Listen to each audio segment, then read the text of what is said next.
Ooh. Boys, it's episode 1. I love it. MP. What do we got here? So we got to start off every podcast with a taste test of either we'll say a craft soda, either a root beer, or in this case, a vanilla cream. I was going to say something else. What is that called? Cream soda? Just a cream soda. I had one the other day that was a really weird name, ginger beer or something like that. A ginger beer, like an ale 8? Yes, I don't know if it was like a red-haired dude's beer, but today we got vanilla cream soda. So By who? it's by Grandpa Joe. But hold on, no.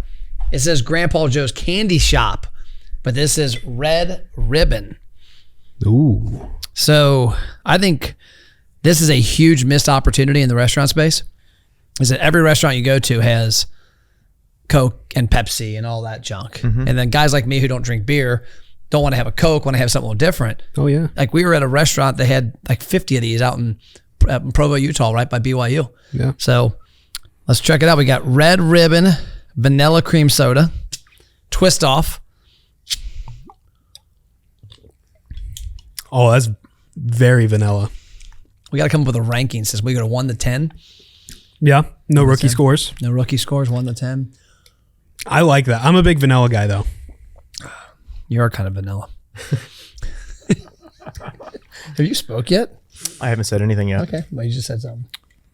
Peter's officially on the board. I do like how it tells us what to do on the cap, where it says drink me. Oh. I like when they remind us. Thank God they said that. Did I ever tell you the time in San Diego when Els, who was over from Belgium, hi Els, if you're tuning in, I guess they don't have twist-offs in Belgium. And so I grabbed a bottle and I twisted it. She's like, oh my gosh, Matt, you're so strong. And I'm like, what happened? And she's like, how did you do that? And somebody said, it's a twist-off, Els. What do you mean twist-off? And then she had never seen a twist-off. Yeah. Like she thought I was a monster. I just... Jeez. I mean, I am. Let's be honest. I mean, I'm basically like Vin Diesel when The Rock had a kid.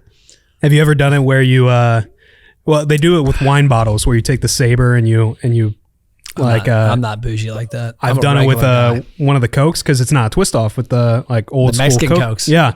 So I took like a butter knife and I did like the boom and it just starts going everywhere. That's what she said. Yeah, I've ruined a couple glasses that way. You broke them? Shattered them. Oh yeah. I like this.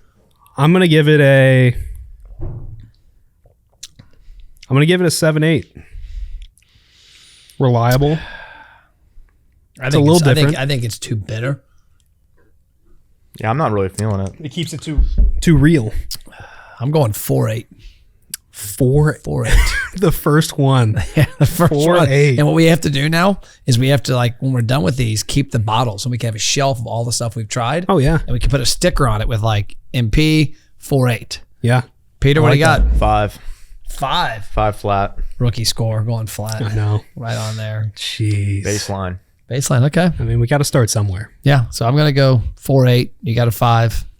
7.4? What did he say? 7. I think it's 7.4. Okay. I like vanilla though. That's good. Okay. So episode 1.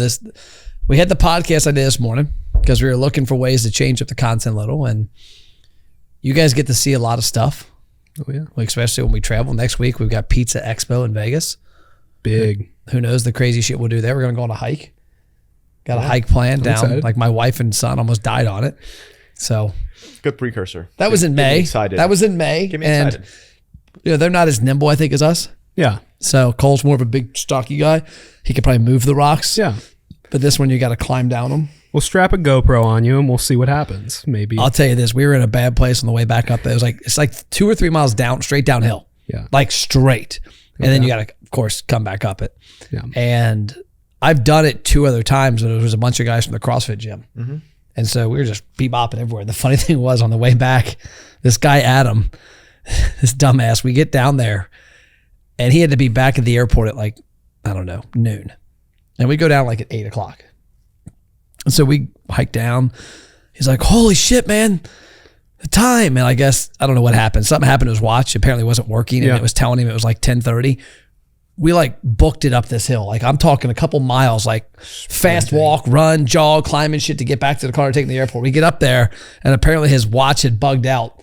And it was like 10 a.m. And we're like, you mother. Hey, you got the workout in. Yeah, we got to work on it. But when me, Christy, and Cole went, we get down this thing, and I guess, I don't know, it wasn't that tough for me before. And it was also March. This was like late May. Yeah. And apparently they closed this thing in like June, July, August so people don't die. And we took like one bottle of water and one Gatorade each. And so we go about 3/4 of the way down, and Chris is like, I'm done. We're going back up. So we head back up, and we get about, 45 minutes from the end, and we're bone dry. We're out of everything. And Christy's like dragging, like barely walking. And I'm like, girl, you got to keep it up. Like, we stop, we're screwed. Yeah. And so we eventually got her to walk, and it was hurting. We get up there, we get in the car, and about a block away, there's this casino. It's right next to Hoover Dam. And we get in there, and I'm behind one dude in line. So it's not very big line. Yeah. I drank an entire bottle of water and one of the big Gatorades before I paid. And I look at Christy, and she looks at me, like our faces. The water was just coming out, all the sweat, because I guess we had dried up. Oh, yeah. That's a little deceiving. You start at the top and go down. You get into a bad place fast. You got to come back up. Oh, well, you guys are about to find out. There's some rocks you got to like grab ropes and float down there and like rappel down. But the Colorado River's at the bottom. Okay. And last time we did it, 2 times ago, we got in the river. It was ice cold, so it was pretty cool. Okay. I've been in the Colorado River before. Wow. Mm-hmm. Skittle dipping? Skittle dipping. Is that the one that goes through the Grand Canyon at all? Superman stopped it. Didn't he do something like that? Didn't Superman That's him. I don't know. He just stopped it. Wow. Yeah. That's what I heard. Wow. Saw it on Instagram. So the idea of the podcast was just to have conversation, talk about some of the trials and tribulations of being on the road. Oh, yeah. And so what do you got on the agenda? I know you got like a little cheat sheet Well, there. I wrote a couple because I think since we're part of the like media side of things. Yeah, we didn't tell who you guys were. Yeah. We're part of Deep Work. Yeah, Studios. So in our company, America's Best Restaurants, the marketing department is called Deep Work Studios, named after the book Cal Newport wrote about getting deep into your work. That's what she said. And these guys, you got David, who's the king, what do you call him? The king tuna, what do they call those things? The kingpin. Kingpin. The king tuna, what the hell that came from? Big fish. And then you got, I guess Max would be next in line, then Peter, and then Connor, who's on the board right now. And you guys handle all the marketing for me and then a couple client projects. But I mean, it's wild starting in something like this where we're hitting the ground running and just seeing how many times you have to pivot. Like the way media works is it's always changing. Yeah. So when you're trying to like build yourself up, you got to keep pivoting. So this is a pivot. Yeah. So what do you do at Deep Work Studios? What is your name? Max. Oh, hey, nice to meet you, Max. Yeah, Max. Which I'm kind of bummed. It's Maxwell, not Maximilian. Or Maximus. I had a client out of Germany, Maximilian, and his email was maximilian@hofbrauhauscleveland.com. And I remember every time I would try, I was like, it was actually, what's his last name? Erlenmeyer or something like that. And it was like Maximilian Erlenmeyer at, I'm like, what the heck? Every time I would eat, like, come on, Otto. I just keep it easy. Keep it Max. But I do a lot of the filming, editing, and like running the podcast, except now we have Connor behind there. Connor's got to, and we're just going to have the guests kind of rotate. Yeah. Peter, who are you? I just gave it away. I'm Peter. Hi, Peter. Hi, Peter. It's like Alcoholics Anonymous. Yeah. I have a problem. I follow Matt everywhere and film him and direct some of the conversational stuff, come up with content ideas. The shower scenes are awkward. It is a little awkward, but I have a hard time watching that. You never know when he's going to drop some knowledge.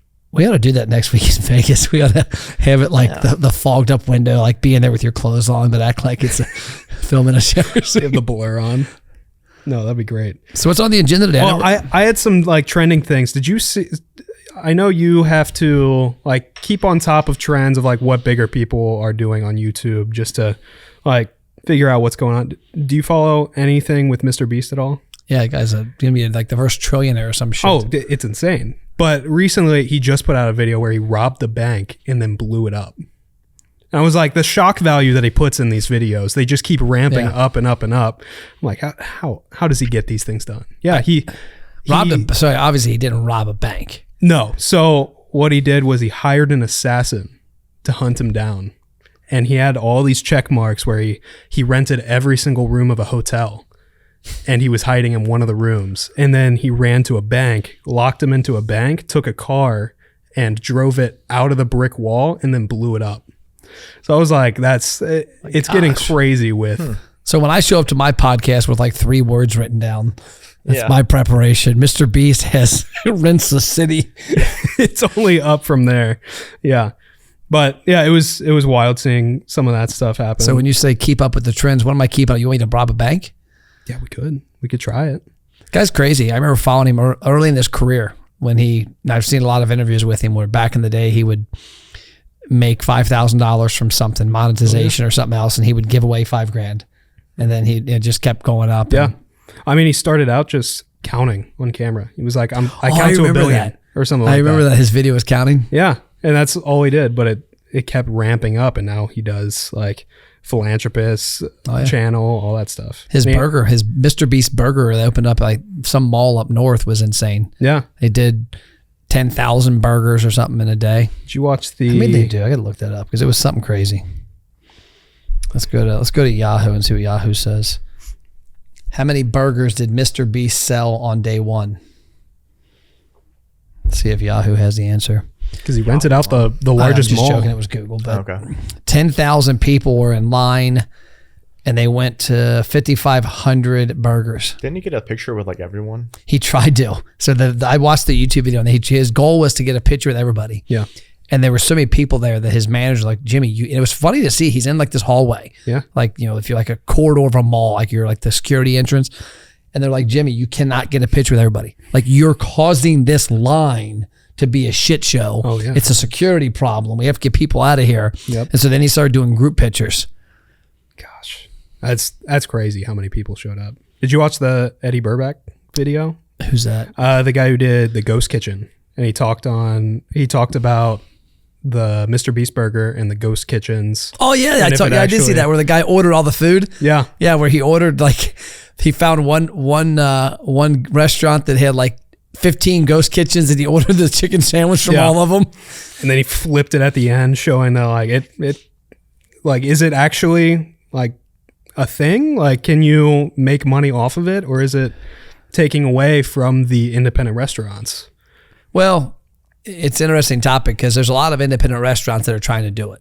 Yeah. And I had a restaurant recently that I was talking to that made a comment that it was 2 years ago, it was 2021, that they did like $60,000 in sales from their ghost kitchen. Mm-hmm. But the restaurant did like $1.5 million. I'm like, so you spent all this time and effort to sell this generic burger with no brand, with no equity. Oh yeah. And of the future for, $70,000 if you were to take because that's all through third party. So you've got that fee. So if you got 70,000, let's just do $100,000 in sales times 0.7. That's your food cost times 0.7. That's your Uber Eats. You got, let's say 20 after you take off all of your overhead. You got probably $15,000 to $20,000 in profit. Yeah.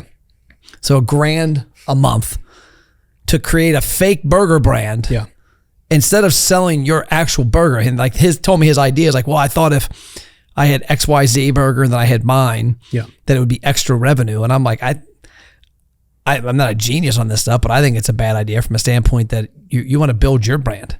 Are these a result from COVID? Like, is that where they spawned? See, I remember when this first happened, the guy that remember Nashville Hot Chicken? Yeah. Down on Buttermilk? Oh, yeah. That stuff was fire. I loved it. Yeah. Now, David was a terrible operator. Sorry, David, if you watch this. But he was a client for a short while, and he was a disaster as a client because he didn't want to be in the restaurant business. I think he opened it, if I remember right. His son was going to college. What college is in Nashville? Is it Purdue maybe? No, Purdue's in Indiana. I'm a dumbass. Vanderbilt? I have no idea. I don't know. Some college in Nashville. And he saw Nashville Hot. Yeah. And this is going back, I bet, 2013, 14. So you guys were probably like riding skateboards in like freshman year in high school. Still am. Dude, you did do that little trick on the skate park on their scooter, which I saw in the storage closet over here. So he was doing this Nashville Hot thing. He started a restaurant from scratch. And I think when you start something trying to make money, you typically kind of lose sight of what you're trying to do. instead of starting it for a passion and and something you're passionate about and you love. Well, from what I saw, he started it for that reason. Went out of business about a year or two later. But during that process, I had never heard of this. And he's like, hey, Kroger approached me, and they're doing this thing where they want me to open up a fake restaurant in Kroger grocery stores that would have flaming hot chicken sandwiches and all the stuff that would be sold. And this was early on in all the Uber Eats things and all the virtual. And I thought he was on drugs. I'm like, I don't know what you're talking about, bro. Like, I don't get it. Like, they were secretly trying to do the first. Yeah, this was early. Like, I don't know. Let's see when Uber Eats started, because this was real early. That's wild. When did Uber Eats start?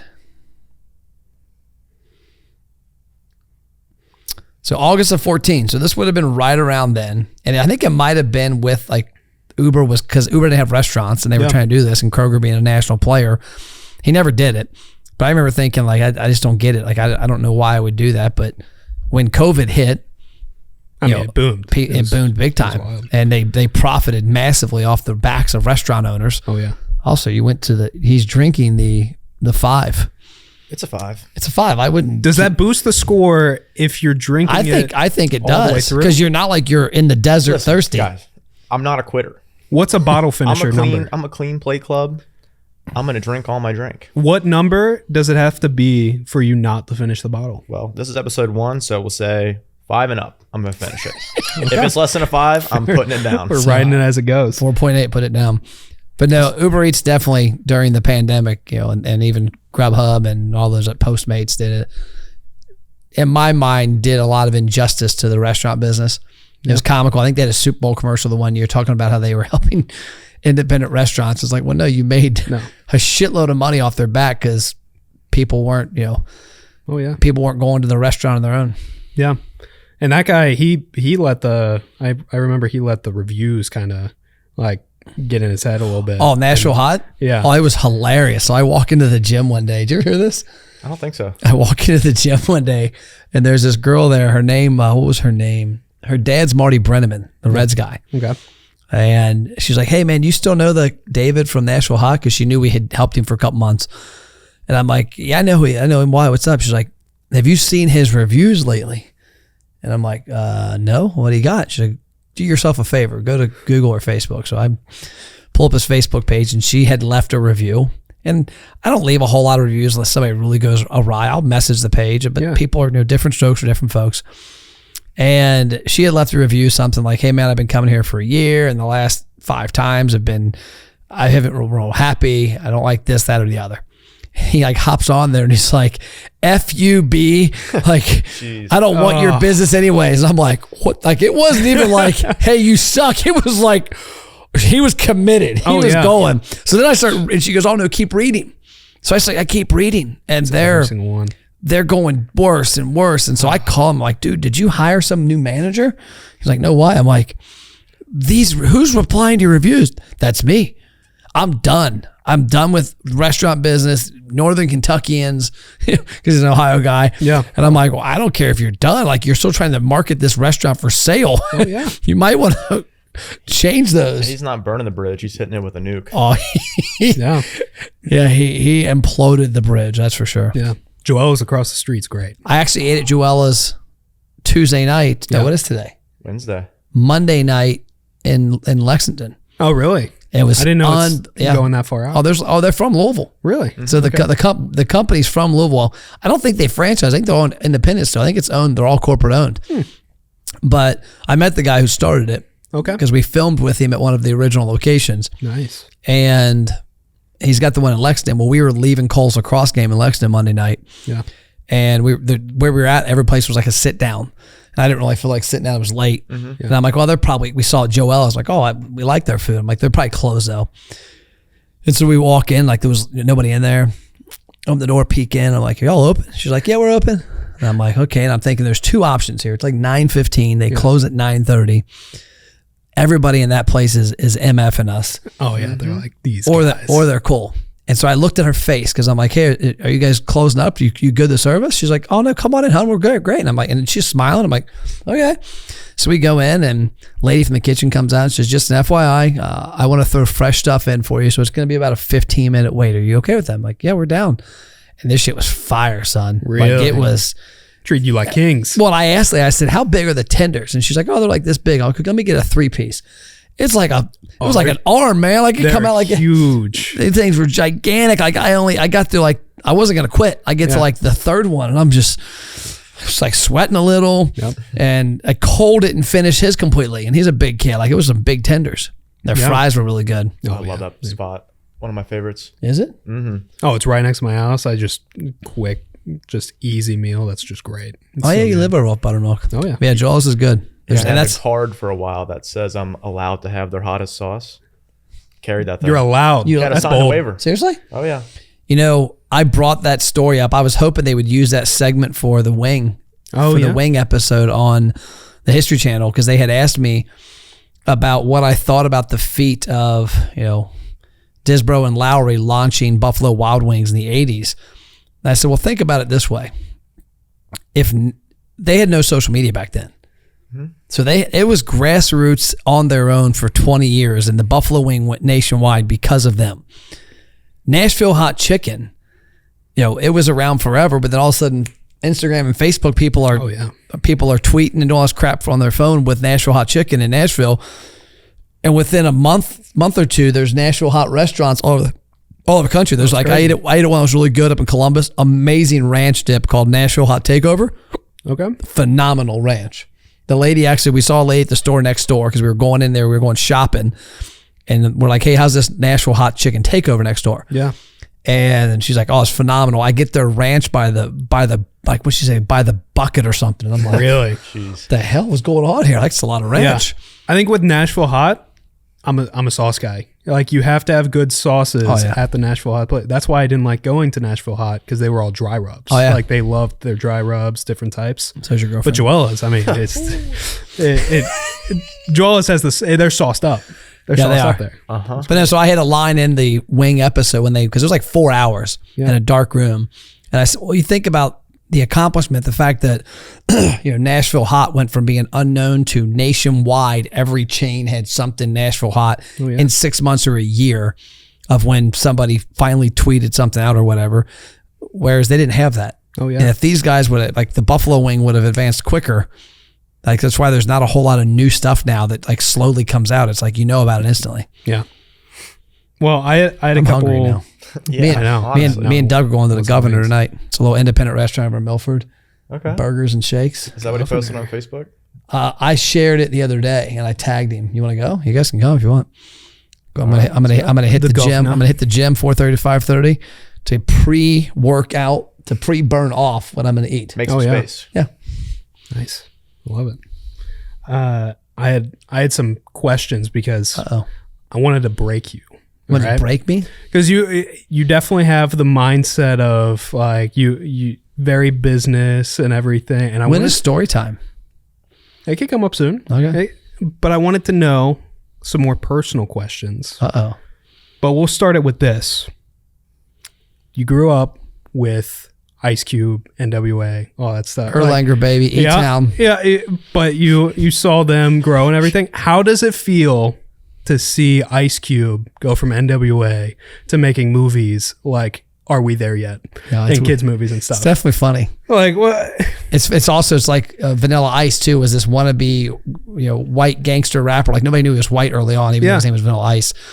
But he was this like gangster rapper, and then like 10 years later, he's got a home improvement show. I mean, Snoop Dogg's repping Skechers now. Yeah.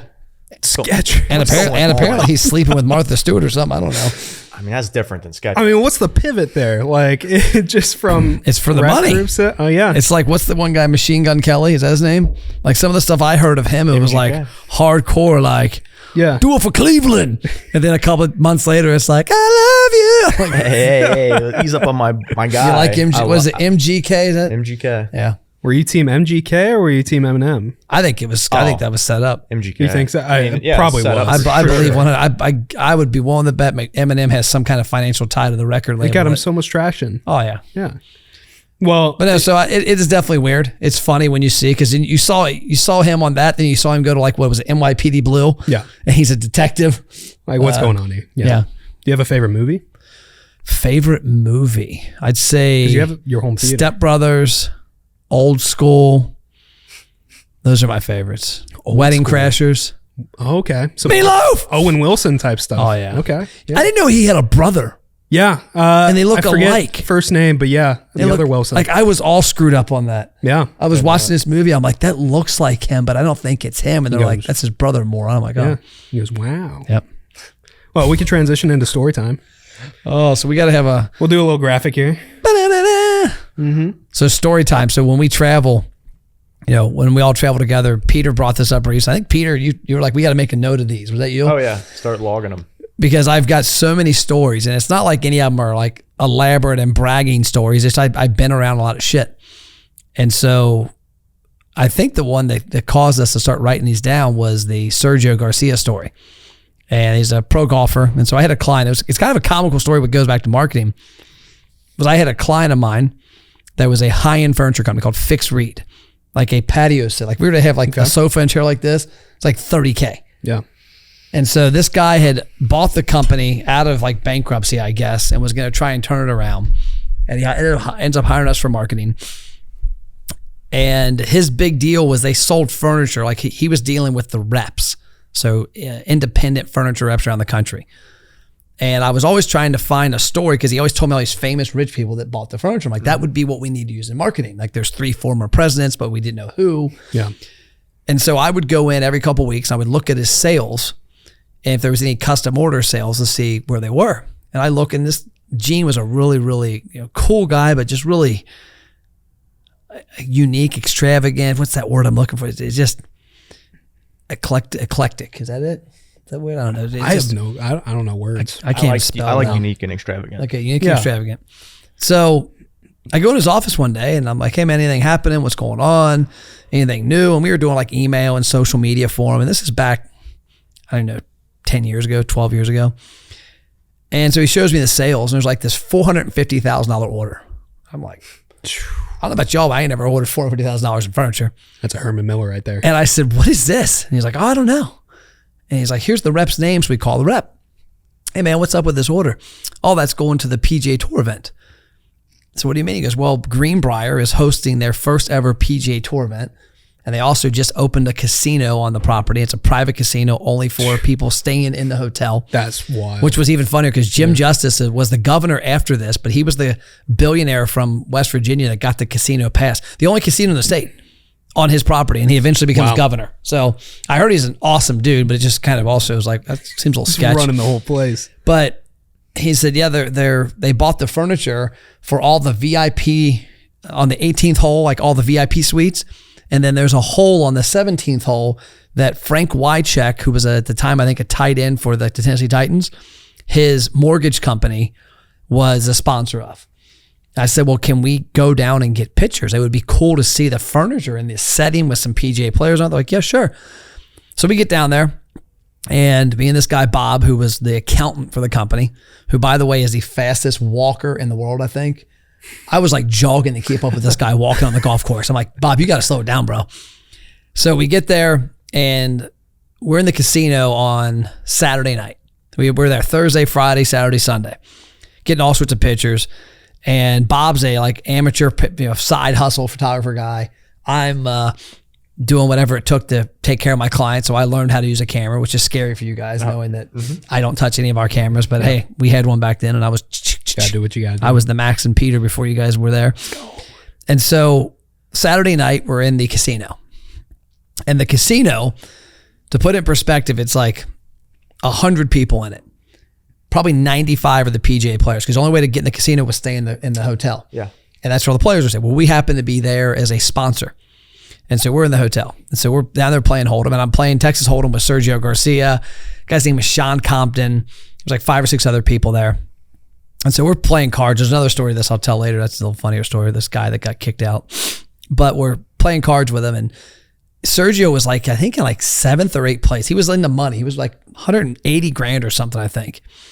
And if he just stayed. Well, he was also or if he stayed like where he was, but he was also paid to be there. So like if you ever go to a PJ tournament, they have their players, they pay big money to use in the marketing. So he was on our VIP badge, like our badges, our media pass had Sergio. All the tickets had him. He was the big name. So we're sitting there playing cards and all night. We get done playing cards at like 2 or 3 in the morning, I think, when they close the casino. And he's like, oh, we're going to bed. No, man, I'm going to go over to the bar. There were some women at the bar. And so he's going to the bar. And I'm thinking like, whatever. So I go to bed, get up next morning.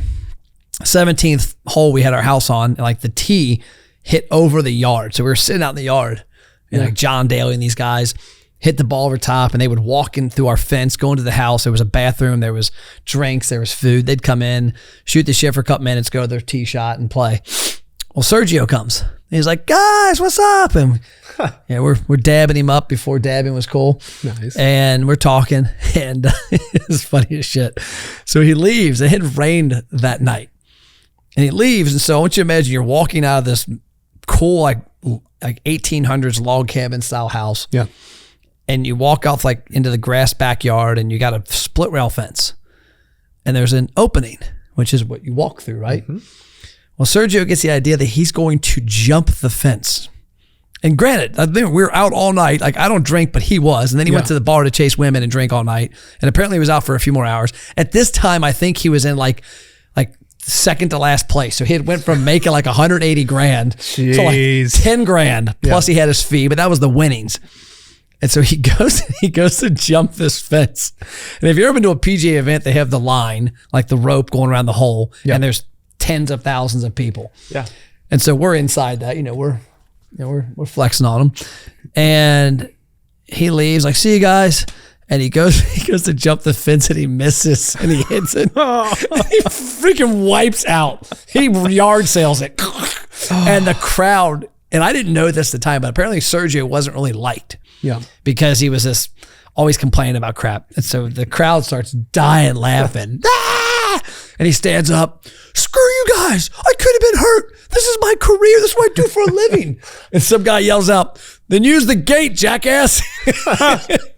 So jeez, that's the first official story time. Yeah. I love it. You've been on some wild trips. I've been around Bengals, like PGA, all that. I've got a lot of cool stories. Yeah. I got a couple I can't tell because I don't know that they would play well in 2023. I look forward to the next ones. I would get canceled on that one. The one John Daly story I would get canceled on. But for sure. It wasn't me that did it, but it's telling John Daly's story. Yeah. And it wasn't really John Daly. It was a guy that looked like John Daly. Yeah. But yeah, we've had some fun times for sure. Yeah. What do you think of the speaker? We got to show the speaker. So what are the odds I found a speaker at Best Buy? They had orange on the front. It was waiting for meant you. to be. But what do you think? Is it weird that I walk around the office with my own little Bluetooth speaker and jam out? It booms. In the hallways, it's awesome. It shakes the walls. I think it's helpful. So we're down here. Not working. Not working. Like, oh shit, Matt's coming. Oh, you can hear him coming a mile away. I never thought playing about that. Simon Says. It's like, yeah, I know. So that's how wrong that statement is. Because I come down here to record this, I sit on the sofa and I'm like, what is that noise? You're like, playing Simon Says. I'm like, I beat Simon Says. It's got to work. Simon, yeah. What's up? He's got to work his brain. So basically, you're a professional Simon Says athlete because you're being paid. And you're playing. So I'm sponsored. First ever. Wow. Well, we're going to the Pizza Expo. Yep. It's exciting. Do you like pizza? I do like pizza. There's a lot of pizza there. Oh yeah. Oh, like actual, like they make it? So like you'll have an entire aisle. So you'll have the company that makes the sausage for pizza, and they'll have pizza samples with their sausage. So we'll be making some. And then the next one is the pepperoni company, and then the barbecue sauce, then the ranch company. You'll literally probably be able to taste, if I had to guess, 100 different pizzas. It's going to be some good reels. Which brings me to a question. I forgot to bring this up in our meeting yesterday. There is a pizza tour that somebody is doing in Vegas. Okay. That if we wanted to, we could buy. I was going to reach out to the guy and see if he wanted us to come film it. Yeah. That we could do the Vegas pizza tour with him. That'd be a great video. He charges tickets for it, but I'm like, hey, what if we film this for you and give it to you? Yeah.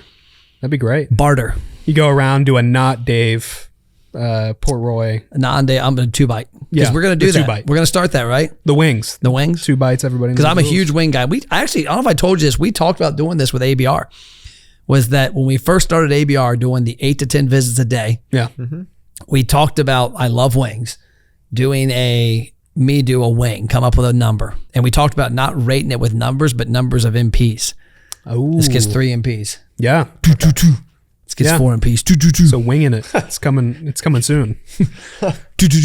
Now we're going to be doing something fun, marketing wise and video wise, at the Pizza Expo. Yep. That we tried out before with Aaron when we also went to Vegas, which is what was it called? Hyper localization ads. Holy I shit. found that out. There's That's a a name term? for it. There's a name for it. Yeah. Wow. Hyper localization. Hyper localization. That sounds like a rash. Yeah.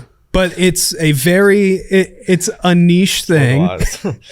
It's a niche thing that people really aren't using, but it's super effective right now. Yep. Which is Oh, it's just huge. taking a mile radius of an event, or like if there's a very popular thing that's happening in your city, anything that's happening, you make a relevant ad for it, and then you buy some ads and localize it on that mile radius. Well, it's even more important. You have to have the right headline and call to action. Yeah. So I've talked about restaurants with this, like Quaker Steak and Lube in Milford. Back in the day, I would talk to them. We would run ads when they have the huge soccer fields in Milford.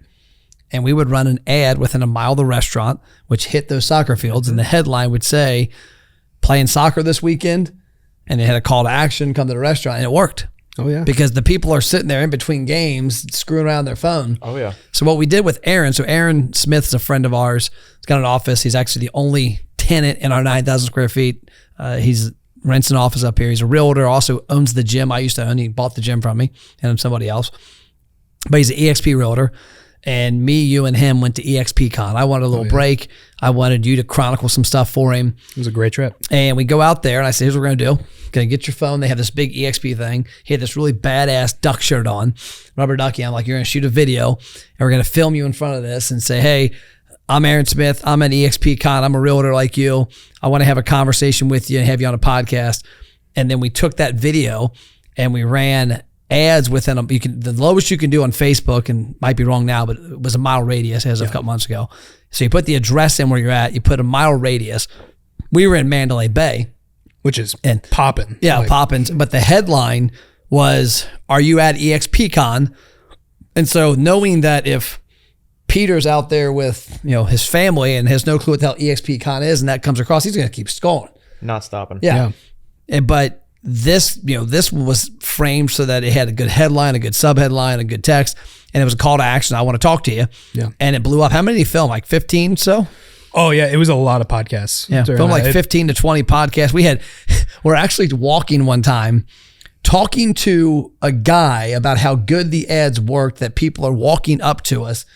And people, like, a lady walks by and goes, hey, I just saw your video. And I'm like, oh, yeah. It just kept happening. We were getting food, and somebody would come up and be like, I recognize that shirt. Yeah. And they just wanted to talk to him. Even if they didn't want a podcast with them or capitalize on that video and that offer to make content, they still came up and made the connection. So we're going to try this at Pizza Expo. I've never done this at a food show. Yeah. Now, I've done some ads at food shows, but nothing to this level. My goal is I'm going to put about $2,000 over the course of 3 days, because we arrive on Tuesday. The Pizza Expo is Tuesday, Wednesday, Thursday. We're going to start ads on Sunday, and we're going to target like 5 miles of the Vegas casino. It's a Las Vegas Convention Center, because if you're there on Sunday and Monday, you're probably not going to the convention center. Maybe you're going to the register, but you're going to be on the strip. And if we have a headline that says, are you in town for Pizza Expo? That's at least going to stop somebody. And then we're going to talk about, hey, stay tuned. We're going to be running a contest where you at Pizza Expo can do a quick interview, reach in the money bucket, and possibly pull out $1,000. Oh, yeah. And so we'll have the money bucket. Then we'll run that ad until Tuesday. Tuesday. And then Tuesday we'll reshoot one at Pizza Expo with the sign, because I'm sure they'll have some banner or something. And then we'll have that time where they can see the ad, click here to schedule your 5-minute interview. Yeah. And then we're going to have like 1 p.m. to 5 p.m. And I think we're going to have 3 slots for every 5 minutes. Yeah. And then we'll have a couple cameras rolling. People come by and we got some questions we want to ask. Are you using third party? Yes or no? No. Okay. Why not? Are you using it? Yes. Okay. Well, talk to me about what you're seeing. Is it Uber Eats? Is it DoorDash? Mm-hmm. The one I'm going to have fun with is the stats. Yeah. How we have americasbestrestaurants.com/stats, which are all the stats that we do on our audits when we audit restaurants on 6 key metrics of their marketing analysis. Yeah. Like one of them is 7% or 93%. What percentage of restaurants, 7 or 93, are asking for customer information when they walk in the front door? Yeah. And see which one they pick. That'd be awesome. And when they say 93, smack them. 7, damn it. Pick out the money bucket. Yep. No, I thought that was cool because you always say billboard in your pocket and you pull out your phone, and that's in a lot of your videos. And this example is probably the closest thing to a digital billboard because you're driving past this area. Yeah. You get on your phone. That's a good point. And just like passing a billboard, you see this ad come in, and it's the closest to a modern day billboard. And just like us doing media things in marketing, you gotta pivot. Well, what's cool is, in the years past, we did a booth at the Pizza Expo like 4 years ago. And I wanted to do one again this year, but I wanted to do podcasts. I wanted to have the van. Mm-hmm. The cost and time to get the van to Las Vegas was going to be stupid. Yeah. And my luck, something would break down and it would be a fiasco. And then your whole booth is sitting in Arizona on a semi or something, on a tow truck. And so I looked at this and I said, okay, what can we do differently? And here's the thing you got to understand about Facebook ads and why this would be powerful is we're going to have a headline that calls out Pizza Expo. We're going to have the see more button because we'll have enough text in that post on Facebook and Instagram that you have to click see more. And then we'll have a link in there for people to schedule. What'll happen within the first couple hours is 25 pizza owners, restaurant owners will stop. They'll click see more. They'll click that button. Facebook now has enough data to go, oh, hey, shit, these 20 people did this. There's these 5,000 that look just like them. And they're here right now. That's not the algorithm knows. Yeah. And so I think we'll be able to do some pretty big damage. Oh yeah, that'd be great. I want to see. I'm an optimist in this case, but I'd love to see 100 people come by for the interview. Oh yeah, it'd be awesome. I think there's some great content there. Also finished it. You finished it. Yep. What did you give it? A 7.4? 7.4. That's it, boys. Episode 1 in the books. Episode 2 coming to a screen near you.